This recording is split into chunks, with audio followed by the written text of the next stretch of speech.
tuvojoties 8. martam, žurnālā Dienas ēdieni degustējām lielveikalos nopērkamās tortes.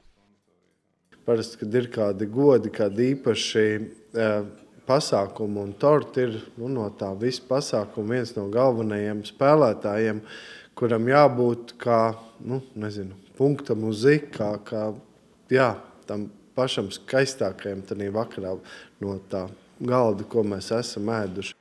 Tā vīzija būtu tāda, ka gribētos ritīgi zemeņu kūgu, bet iekšā ir diemžēl tāds pildījums, kas tā neatsauks atmiņā šīs patīkamās garšas. Daudz veikalā nopērkamajās kūkās ir tieši augu putukrējums, kas ir ar ko parasti aizstāja dabīgo putukrējumu. Tas saprotams arī kāpēc, jo pievienojot tortēm augu putukrējumu, viņas vienkārši ilgāk uzglabājas, smukāk izskatās, bet acīm redzot, ne viss tas, kas ļoti smuks, ir garšīgs.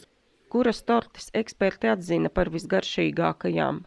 Visi cilvēki, kas nāk ciemos pie tavu simšanas diena vai pasākums, viņi gaida to momentu, ka atnesīs kūku vai atnesīs torti. Tad tortes ir kaut kāda svētu momentu no tos viesībās.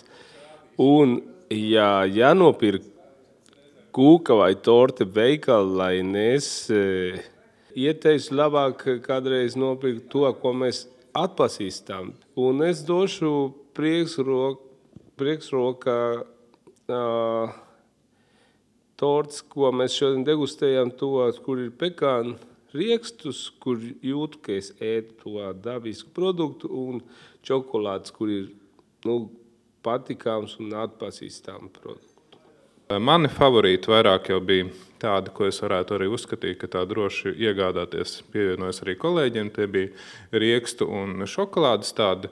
Es viņus neuzskatu vairāk pa kūkām, bet pa tādiem pīrāgiem, bet samērā ir saliktas pareizas sastāvdaļas, un arī tādu iegādājoties, es droši zinātu, kad es saņemtu to, uz ko es esmu cierējis, jo arī iepakojumi un tie ārējie skati visādi vilina cilvēks, lai viņi nopirktu un pagaršotu. Šodien, ko mēs degustējām no tortēm, bija tā ļoti garšīgas un tādas, kuras, kā jau es minēju, vajadzētu diskvalificēt vispārīgi kā tortes. Viņas nevarētu šajā kategorijā piedalīties, jo viņas pilnīgi neēdams manā uzskatā. Un visvairāk, kas man garšoja no šodienas degustācijām, tā bija riekstu torte un šokolādes torte. Tās es ļoti labprāt ēstu ikdienā.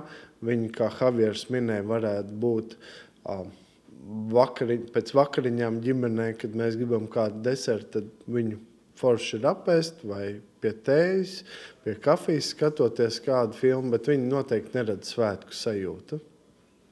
Pilnu degustācijas tekstu lasiet Dienas ēdienu jaunākajā numurā.